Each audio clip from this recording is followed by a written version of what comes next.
Hari ini kita bakal membahas sebuah kasus yang lagi heboh banget di Amerika, bahkan beritanya sampai ke negara kita, yaitu sebuah kasus door-door ya, penembakan yang terjadi pada dua staf kedutaan besar Israel yang ada di Amerika. Kedua korban ini didor di luar museum Yahudi, geng. Nah, memang kalau kita berbicara tentang kasus penghilangan nyawa menggunakan senpi kayak gini, udah banyak banget terjadi di Amerika. Yang mana disebabkan karena memang di sana senpi itu bebas diperjualbelikan.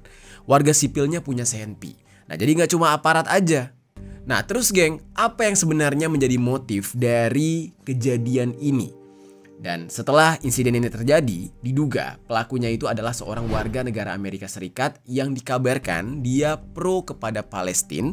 Dan kabarnya juga ketika pelaku ini ditangkap, dia sempat berteriak kalimat bebaskan Palestina dalam bahasa Inggris. Ya, sorry gue gak bisa nyebutin.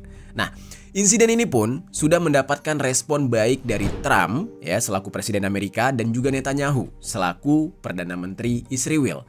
Nah, baik Amerika dan Israel sama-sama menyatakan kalau insiden ini yang menimpa dua staf kedubes Israel adalah bentuk dari antisemit di Amerika.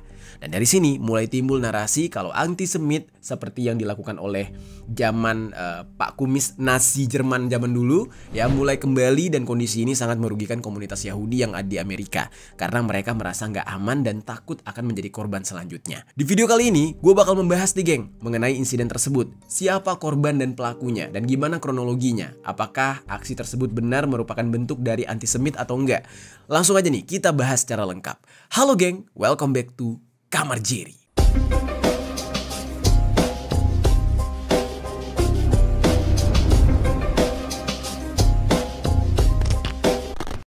Kita langsung masuk ke dalam pembahasan utamanya, insiden ketika dua staf kedubes dari Israel ini dihabisi menggunakan senpi.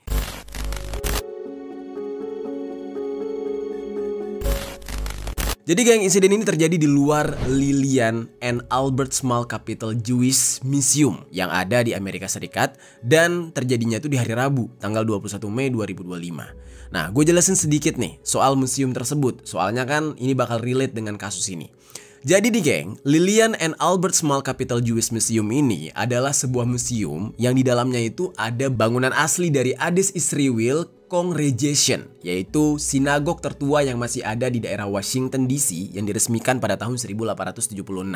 Nah, museum ini adalah sebuah pusat budaya Yahudi yang dibuka sekitar 2 tahun belakangan, yang terletak kurang dari 1 mil dari Capitol Hill dan sekitar 2 km dari Gedung Putih. Nah, museum ini juga menjadi lokasi konferensi yang diselenggarakan oleh Komite Yahudi Amerika, yang dalam bahasa Inggrisnya disebut dengan American Jewish Committee atau AJC. Ya, untuk para pekerja yang masih muda. Nah, acara tersebut diberi nama AJC Access Young Diplomats Reception, yang mana ini bertujuan untuk mempertemukan para pekerja muda dengan komunitas diplomatik yang ada di Washington DC dan mendedikasikan untuk memperkuat persatuan serta merayakan warisan dari budaya Yahudi. Nah, jadi memang acara masyarakat Yahudi lah. Nah, jadi memang di museum itu lagi ada acara yang dihadiri oleh komunitas Yahudi ya dalam jumlah yang besar gitu, geng. Dan menurut informasinya, si pelaku ini tahu kalau sedang berlangsung acara komunitas Yahudi di museum tersebut, dan dia ya kelihatan lagi mondar-mandir di luar museum sebelum insiden ini terjadi. Dan informasi yang didapat dari Yeshiel Leiter, yaitu duta besar Israel untuk Amerika, pelakunya itu dikatakan sudah masuk ke dalam museum dan berbaur dengan peserta di acara tersebut. Dan ketika dia berada di dalam, pelaku ini sempat mencari targetnya, dan setelah dia memastikan kalau targetnya itu berada di lokasi, nah baru dia keluar tuh dari museum. Dan dia tunggu targetnya itu di luar. Tapi keterangan tersebut sempat dibantah nih oleh AJC. Dari pihak AJC bantah. Nah, pihak AJC ini bilang kalau pelaku itu memang mendaftarkan diri untuk hadir di konferensi tersebut, cuma dia ditolak masuk sehingga dia nggak bisa masuk ke dalam museum. Jadi bukannya dia sempat ngintip-ngintip, enggak. Tapi dia mau masuk tapi ditolak, akhirnya keluar. Nah, kalau keterangan dari AJC ini, si pelaku ini sedari awal memang udah di luar museum karena nggak diperbolehkan masuk. Terus selagi dia berada di luar, dia juga menunggu targetnya yang masih berada di dalam. Nah, sekitar jam 9:08 pada malam hari, si pelaku ini melepaskan timah panas dari senjatanya ke 4 orang di saat itu. 2 diantaranya adalah staf dari kedubes Israel yang bernama Yaron Lischinski.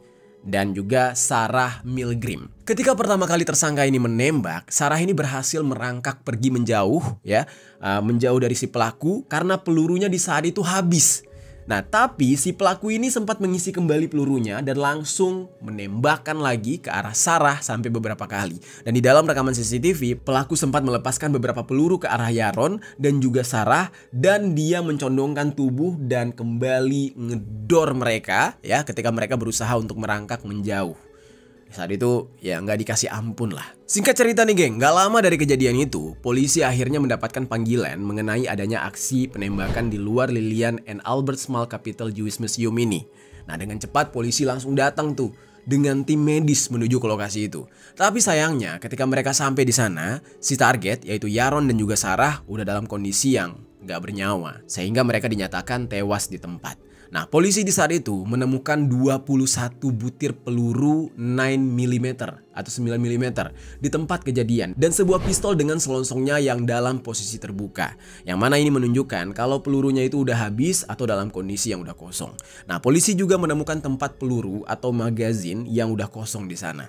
Dan di sisi lain, ketika pelaku selesai melakukan aksi mereka itu masuk ke dalam museum. Dan mereka ini bisa masuk ke dalam museum itu gara-gara mengelabui security. Security mikir nih ya, karena kan itu kacau banget kan, habis didor-dor gitu kan orang nggak bisa bedain mana pelaku, mana korban nih. Nah, si security-nya di tengah-tengah kekacauan itu mikirnya si pelaku ini adalah salah satu korban, dan dia pun diberikan atau diizinkan masuk ke dalam museum ya rencananya biar bisa menyelamatkan diri atau berlindung gitu.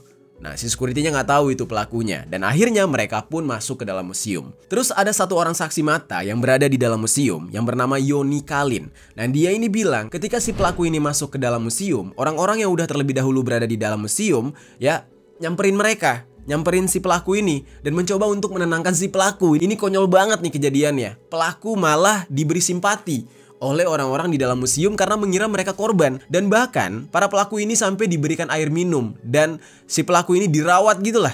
Nah, belum ada yang sadar kalau mereka adalah pelakunya. Di saat itu, pelaku pun dikejar oleh polisi sampai ke dalam museum dan ditemukanlah pelaku berada di sana. Dan mereka pun langsung diamankan, ditarik keluar museum. Dan di saat itulah orang-orang pada bingung, loh, yang tadi kita tolong ternyata ini nih penembaknya gitu.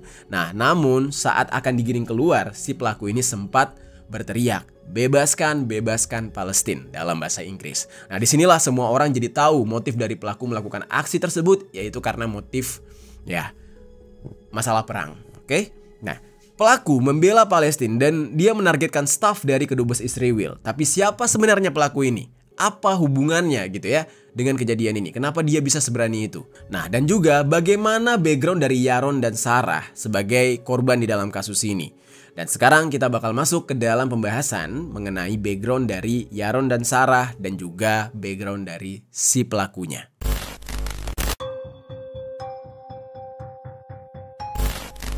Oke, kita bahas dulu background dari korbannya nih ya, yaitu Yaron dan juga Sarah. Jadi geng, mereka ini sama-sama bekerja di kedubes Israel yang berada di Washington DC. Nah, Yaron ini tumbuh besar di kota Nuremberg, Jerman. Nah, dia pindah ke Israel ketika usia 16 tahun dan menjadi warga negara Israel. Yaron ini adalah orang Kristen geng, tapi dia sangat mencintai Israel. Dan saking cintanya dia pernah bertugas di IDF, pasukan pertahanan Israel. Nah, dia dikenal atas dedikasinya dia terhadap Israel dan juga gerakan Zionis. Dan Yaron itu mendapatkan gelar sarjana dari Hebrew University pada tahun 2021 dalam hubungan internasional dan studi Asia.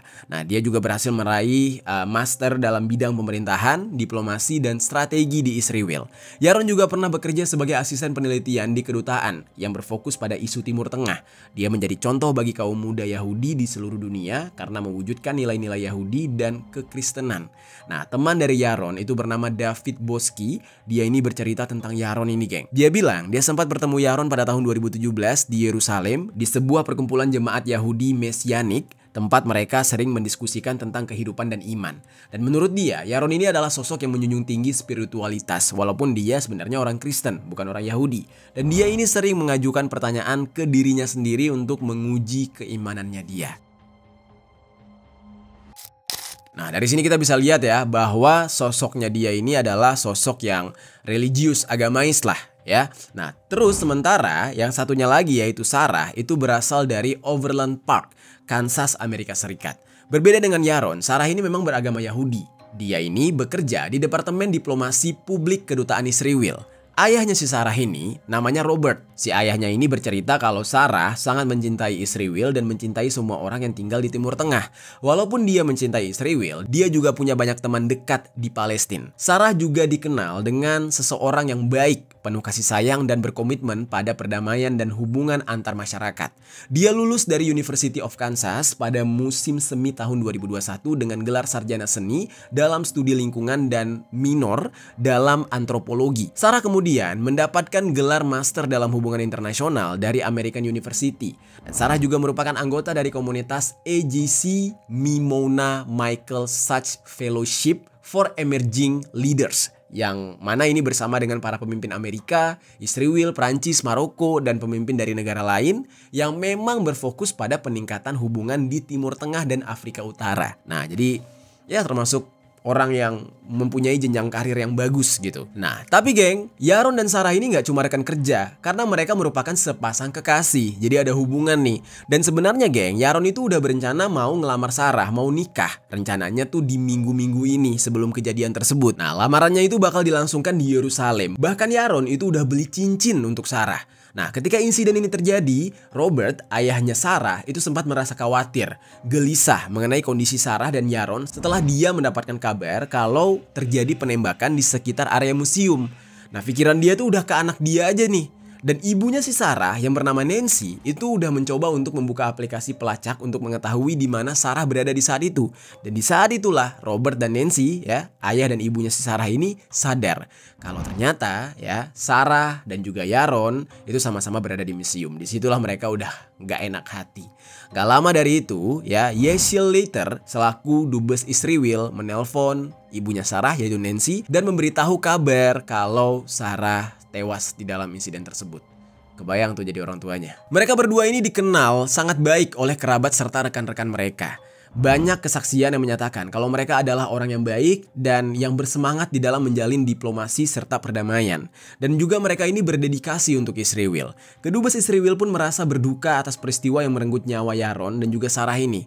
Kedubes Israel memutuskan untuk mengibarkan bendera setengah tiang sebagai penghormatan dan ucapan duka cita terhadap mereka. Nah, dari sini kita udah mengetahui nih geng ya, identitas dari kedua korban. Nah, sekarang kita bahas identitas dari pelakunya.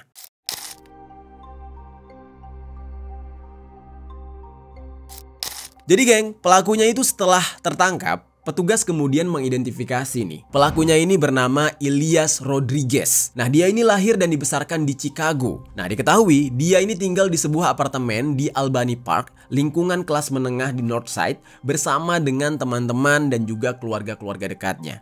Nah, kawasan tersebut dikenal memang sebagai tempat komunitas yang sudah lama terbuka dengan imigran. Nah, 1 abad lalu, kawasan ini menjadi rumah bagi banyak keluarga Yahudi dari Eropa. Dan saat ini kawasan tersebut menjadi tempat bagi banyak orang Latin, orang kulit putih, ataupun orang-orang keturunan Asia. Ayahnya si Elias ini, itu namanya Eric, yang merupakan anggota dari Serikat Pekerja. Eric ini adalah pegawai federal di Departemen Urusan Veteran dan merupakan veteran dari Perang Irak yang ditugaskan dari bulan Oktober 2006 sampai bulan September 2007. Ibunya Elias ini udah berpisah nih dengan Eric. Ya, sekarang ibunya itu udah nggak lagi tinggal sama mereka, nggak lagi tinggal sama ayahnya. Dan Elias ini sendiri adalah lulusan dari University of Illinois, Chicago, yang mana dia lulus pada tahun 2018 dengan gelar sarjana seni. Nah, jadi ini orang S1. Nah, terus geng, ketika si Elias ini umurnya 20 tahunan, dia ini sempat pindah-pindah pekerjaan lah. Dia pernah bekerja sebagai penulis untuk WikiHow, yaitu penerbit artikel tentang berbagai topik gitu. Nah, terus Elias ini juga pernah menjadi senior content associate di Coupon Cabin, sebuah perusahaan yang berbasis di Indiana dan menyediakan kupon serta penawaran belanja online. Terus kemudian dia juga pernah bekerja sebagai peneliti sejarah lisan dan koordinator produksi di situs sejarah kulit hitam. Lalu ya bekerja di American Osteopathic Information Association, sebuah kelompok perdagangan untuk dokter osteopati. Nah, osteopati sendiri adalah cabang pengobatan alternatif yang berfokus pada diagnosis, pengobatan, serta pencegahan gangguan otot, sendi, dan tulang, geng. Nah, jadi dia ini pernah bekerja di sana. Dan menurut informasi yang beredar, Elias ini hobi banget membaca dan menulis fiksi. Jadi bukan berarti dia ini orang yang nggak punya background pendidikan yang bagus gitu. Dia orang pinter nih sebenarnya. banyak membaca, dan bahkan dia juga memiliki selera musik yang baik. Dia sering menonton live music, film, dan menjelajahi tempat-tempat baru. Jadi bukan orang gabut yang nggak punya kerjaan tiba-tiba nembak orang, enggak. Nah, di saat yang berbarengan ketika dia berpindah-pindah kerja, Ilyas ini menunjukkan minatnya dia terhadap politik. Media Deccan Herald itu sempat menulis di tahun 2017 kalau Ilyas ini pernah tertangkap kamera sedang berdemo di luar rumah wali kota Chicago Northside yang bernama Rahm Emanuel. Nah, demonstrasi tersebut diselenggarakan oleh Answer Coalition, yaitu sebuah kelompok yang menentang perang serta rasisme. Dia pernah tuh gabung ke kelompok ini, dan kelompok tersebut memprotes upaya pejabat Chicago untuk membujuk perusahaan Amazon agar membangun kantor pusat kedua di kota tersebut. Nah, namun Amazon kan akhirnya itu memilih untuk membangun kantor di pinggiran kota Washington, tepatnya di Virginia Utara, nggak jadi di tempat itu. Nah, mereka demo-demo lah di saat itu. Terus geng, di tahun 2017 juga, Ilyas ini pernah memprotes penembakan yang dilakukan oleh polisi terhadap seorang remaja di Chicago. Nah, di halaman yang tertera di GoFundMe, di tahun yang sama, Ilyas ini pernah mencari sumbangan untuk membantu dia demi bisa menghadiri Kongres Rakyat Perlawanan yang dalam bahasa Inggrisnya disebut dengan People's Congress of Resistance, sebuah acara protes anti Donald Trump. Nah, ini orang banyak nih ternyata track recordnya. Dan dia juga diduga beraliansi dengan Party for Socialism and Liberation atau disingkat dengan PSL, sebuah partai sayap kiri di Amerika, dan dia terlibat dalam gerakan Black Lives Matter atau BLM. Nah, namun PLM sendiri yaitu Party for Socialism and Liberation tadi, itu sudah mengklarifikasi keterkaitan Ilyas dengan pihak mereka. Melalui pemberitahuan yang diposting di X, PSL menolak segala sesuatu yang mengaitkan PSL dengan insiden penembakan yang terjadi kepada Yaron dan juga Sarah. Jadi kayak ibaratnya gini, oke lah ya, si Ilyas ini mungkin tergabung dengan mereka, tapi mereka tidak pernah ada hubungannya dengan penembakan tersebut. Nah, kata PSL gitu. Dan PSL juga menegaskan bahwa Ilyas sebenarnya bukan anggota resmi dari PSL. Namun di satu sisi PSL mengakui Ilyas sempat terlibat dengan salah satu cabang PSL, dan itu semua sudah berakhir di tahun 2017 katanya. Dan PSL itu nggak pernah menjalin kontak apapun dengan Ilyas lebih dari 7 tahun. Dan sekali lagi PSL juga menegaskan bahwa mereka nggak terlibat dalam penembakan yang dilakukan oleh si Ilyas ini dan nggak mendukung aksi tersebut. Ya ibaratnya tuh mereka cuci tangan juga gitu, nggak mau dituduh kalau mereka terlibat. Gerakan Ilyas yang membela Palestina ini juga terlihat di tempat tinggalnya dia, geng. Jadi ada seorang tetangganya dia di apartemen bernama John Wayne Fry, yang mana dia udah tinggal di apartemen yang sama dengan Ilyas sekitar 1 tahun lamanya. Nah, John ini bilang kalau Ilyas ini memajang foto seorang anak Palestina Amerika yang dieksekusi di Chicago pada tahun 2023 di luar apartemennya dia. Di situ tuh udah kelihatan tuh tanda-tanda kalau dia memang mensupport Palestina. Nah, terus geng, ketika dia melakukan aksi penembakan, beberapa jam setelah dia melakukan itu, beredar sebuah tulisan di X dari sebuah akun dengan username Kyoto Leader, yang mana akun tersebut dibuat pada tahun 2013, tapi tweet pertamanya itu dibuat pada tanggal 21 Oktober 2023, sekitar 2 minggu setelah penyerangan terhadap Israel yang dilakukan oleh pasukan Hamas, yaitu tanggal 7 Oktober 2023. Mulai dari situ, akun ini sering memposting tulisan yang menunjukkan dukungannya terhadap Palestina. Dan balik lagi ke tulisan yang diunggah beberapa jam setelah penembakan, akun ini menuliskan sebuah tweet Escalate for Gaza, Bring the War Home, yang mana dalam bahasa Indonesia berarti perbesar aksi untuk Gaza, bawa perang ke rumah sendiri. Kalau diartikan secara bahasa memang kayak gitu, namun kalau diartikan secara konteks, maksud dari kalimat itu diartikan sebagai seruan untuk meningkatkan tekanan atau aksi protes atas konflik di Gaza dan melakukan aksi atau protes di dalam negeri. Nah, misalnya nih, Ilyas ini kan di Chicago, berarti dia bakal melakukan aksi membela Palestina di Chicago. Nah, di dalam tweet tersebut ada 3 screenshot yang berisikan tulisan mengenai kekejaman yang dilakukan oleh Israel terhadap Palestina dan membenarkan aksi bersenjata sebagai protes terhadap Israel yang selama ini dianggap sudah menjajah Palestina.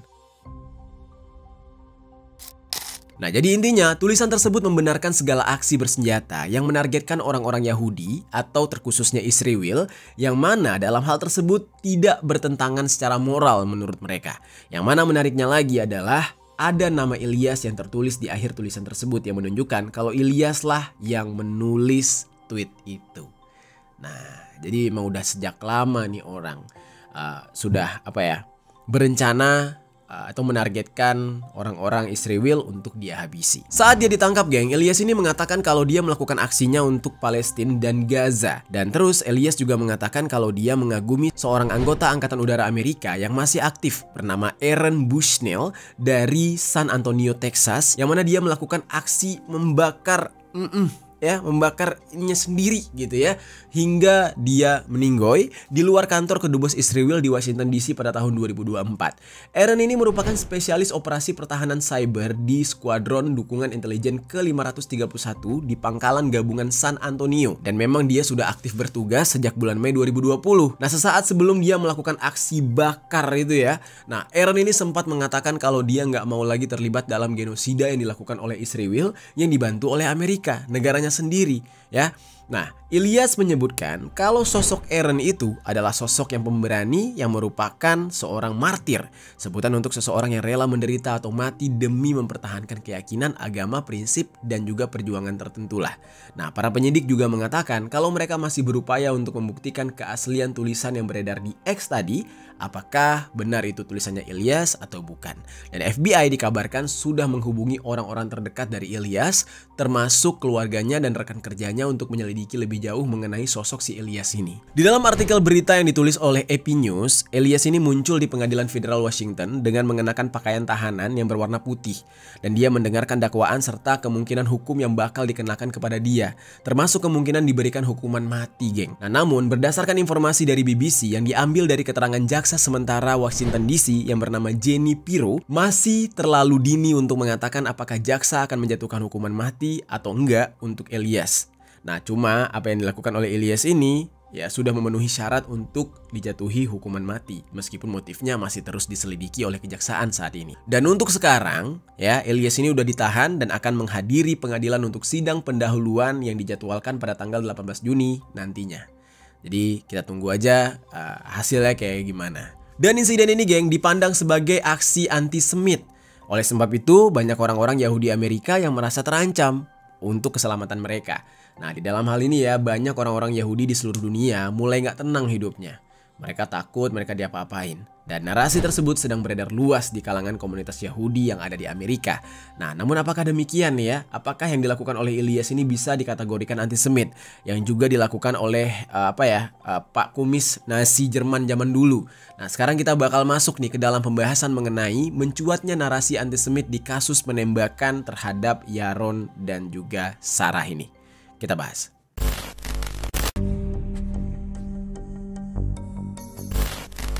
Jadi, geng, pasca insiden penembakan yang menimpa Yaron dan Sarah, Donald Trump itu selaku Presiden Amerika Serikat mengecam dengan keras serta menyuarakan solidaritas terhadap Yaron dan Sarah ini. Nah, Donald Trump menyebut aksi penembakan tersebut sebagai bagian dari antisemit. Dia juga menekankan kalau kebencian dan radikalisme tidak memiliki tempat di Amerika. Pejabat-pejabat Amerika lain seperti Kristi Noem selaku Menteri Keamanan Dalam Negeri dan Pam Bondi selaku Jaksa Agung sudah berjanji untuk mengadili Ilyas seberat-beratnya sesuai hukum. Nah, terus ada lagi Chuck Schumer selaku pemimpin minoritas Senat. Terus ada Mike Johnson selaku ketua DPR dan Muriel Bowser selaku wali kota Washington DC. Nah, mereka ini mengecam serangan tersebut. Johnson juga bilang serangan itu sangat mengerikan dan jelas-jelas merupakan serangan yang menunjukkan kalau ini adalah fenomena antisemit. Nah, kabar ini juga udah sampai ke Israel, geng. Benjamin Netanyahu selaku Perdana Menteri Israel itu mengecam serangan tersebut dan memerintahkan peningkatan keamanan di seluruh kedutaan besar Israel yang ada di seluruh negara. Presiden Israel yaitu Isaac Herzog itu mengatakan kalau dia merasa hancur mendengar berita penembakan tersebut dan menyebutkan aksi ini sebagai tindakan kebencian dan bentuk dari antisemit yang sudah merenggut nyawa orang lain. Nah, dia menganggap bahwa apa yang dilakukan oleh Ilyas ini sebagai bentuk dari antisemit tentunya membuat komunitas Yahudi Amerika merasa sangat resah karena seperti mengulang sejarah ketika kaum tersebut mendapatkan penyiksaan yang dulu dilakukan oleh Nazi Jerman kepada mereka. Nah, tapi kan kalau dulu terkhusus kepada orang-orang Yahudi ya. Kalau kita lihat dari si korbannya nih ya, yaitu Yaron, itu kan dia orang Kristen. Tapi kebetulan aja dia orang Israel gitu kan. Nah, tapi memang geng ya, ada sebuah laporan mengenai kondisi antisemit di Amerika Serikat tahun 2024 yang dibuat oleh AGC, yang mana di dalam laporan tersebut menunjukkan bahwa kebencian terhadap Yahudi mulai marak terjadi di akhir tahun 2023 ketika perang antara Mamas dan Israel dimulai. Nah, di dalam laporan tersebut dikatakan sebagian besar orang Yahudi Amerika, sebanyak 77%-nya mengatakan kalau mereka merasa kurang aman sebagai orang Yahudi di Amerika karena ya setelah perang dimulai di tanggal 7 Oktober, banyak pergerakan yang membenci mereka. Terus 90% orang Yahudi Amerika bilang antisemit di Amerika sudah meningkat sejak Mamas melancarkan serangan ke Israel dari tanggal 7 Oktober 2023. Namun gak dijelaskan lebih detail tuh, apakah laporan tersebut cuma mengambil responden dari Yahudi yang Zionis doang atau semua Yahudi. Nah itu beda tuh, kalau yang Zionis itu udah pasti mengakui Israel, sementara Yahudi yang lain mereka malah tidak mengakui Israel karena Yahudi itu belum tentu Zionis. Nah Yahudi itu keturunan dan agama, sementara Zionis adalah sebuah pergerakan. Nah itulah Israel, negara Israel itu ya digerakkan oleh Zionis. Dan karena kalau kita lihat banyak orang Yahudi yang justru sekarang mendukung Palestina. Dan apakah antisemit ini menyasar ke semua orang Yahudi di Amerika atau justru hanya ke Yahudi Zionis doang gitu? Nah ini masih jadi pertanyaan. Terus geng, berbicara tentang antisemit ya, gue juga penasaran kenapa narasi ini dikaitkan dengan antisemit. Apa sih sebenarnya semit itu? Nah kalau dari informasi yang gue ambil dari Britannica ya, semit ini adalah istilah yang awalnya merujuk kepada seseorang atau kelompok yang berbicara salah satu bahasa Semit, rumpun bahasa yang mencakup bahasa Arab, Ibrani, Amharik, Aram, dan juga Tigrinya. Nah itu maksud dari Semit itu. Dan istilah ini kemudian digunakan untuk merujuk kepada etnis yang sering sekali merujuk secara khusus kepada orang-orang Yahudi terlepas dari bahasa apa yang mereka gunakan. Nah jadi kan Yahudi itu kan kebanyakan pakai bahasa Ibrani. Nah makanya masuk ke dalam kelompok rumpun bahasa Semit tadi. Dan sementara itu dulu orang-orang Yahudi melakukan diaspora ke berbagai negara dan akhirnya etnis mereka itu sudah bukan lagi murni Yahudi, melainkan sudah bercampur dengan ras Eropa. Tapi hanya saja mereka masih beragama Yahudi. Dan apakah mereka masih bisa dibilang Semit juga? Ya kalau berbicara mengenai segala sesuatu yang menargetkan orang Yahudi itu disebut sebagai antisemit. Ya memang ya pada dasarnya seperti itu dan merujuk ke istilah Semit tadi. Kenapa ketika Israel melakukan genosida ke Palestina tidak disebut dengan antisemit? Padahal di Palestina juga ada orang-orang yang menggunakan bahasa Arab, ya kan? Ada juga orang-orang yang menggunakan bahasa Ibrani, orang Yahudi juga ada di sana. Terlebih lagi di Palestina itu ya orang Yahudinya banyak gitu. Nah kenapa aksi dari Israel ini kepada orang-orang Palestina tidak disebut dengan antisemit? Jadi udah bergeser maknanya. Kalau membenci Israel itu antisemit sekarang, padahal makna antisemit itu membenci Yahudi gitu. Dimanapun Yahudi berada, tidak terkhusus Yahudi Israel atau Yahudi Zionis doang. Nah jadi seolah-olah hanya Israel yang boleh menggunakan kata antisemit ketika mereka dibenci. Kemudian geng, ada juga narasi yang berkembang di Amerika kalau slogan bebaskan Palestina dalam bahasa Inggris yang biasanya disebutkan ketika aksi protes dan solidaritas untuk membela Palestina. Nah saat ini sudah berkembang bukan hanya sekedar aksi protes atau pernyataan sikap aja geng, tapi udah meluas ke aksi kekerasan politik. Orang Yahudi Zionis menganggap slogan ini disebut oleh para pelaku sebagai pembenaran atas aksi yang sudah mereka lakukan seperti si Ilyas tadi. Dan selain itu slogan bebaskan Palestina ya dalam bahasa Inggris juga diucapkan ketika melakukan pengerusakan di bangunan-bangunan milik lembaga Yahudi, sinagog, tempat ibadahnya Yahudi, dan barang-barang ritual milik umat Yahudi. Lalu banyak cemoohan yang mereka dapatkan dari para pendukung Palestina ini di sosial media yang juga menuliskan ya bebaskan Palestina. Ada juga memes atau meme ya kalau kita sebut di Indonesia yang antisemit yang mana beredar di sosial media sampai ada slogan lain seperti globalis Intifada yang merujuk kepada sebuah gagasan untuk memperluas perjuangan atau perlawanan rakyat Palestina yang dikenal sebagai Intifada ke skala global. Orang Yahudi Amerika di sebuah artikel yang diterbitkan oleh AGC mengungkap slogan bebaskan Palestina dalam bahasa Inggris saat ini dianggap sebagai sebuah kalimat yang provokatif dan memicu kebencian. Nah itu dia geng, pembahasan kita kali ini mengenai insiden penembakan dua staf kedubes Israel yaitu Yaron dan juga Sarah serta pelakunya yang bernama Ilyas Rodriguez. Nah gue mau tanya nih ke kalian geng, apakah kalian mendukung aksi Ilyas ini yang mengatasnamakan membela Palestina atau justru kalian menganggap kalau Ilyas ini melakukan aksi tersebut dia nggak ada bedanya dengan Israel, ya kan? Sama-sama menghabisi nyawa orang lain, mengeksekusi orang lain. Ya gimana tuh menurut kalian? Coba kalian tuliskan pendapat kalian di kolom komentar.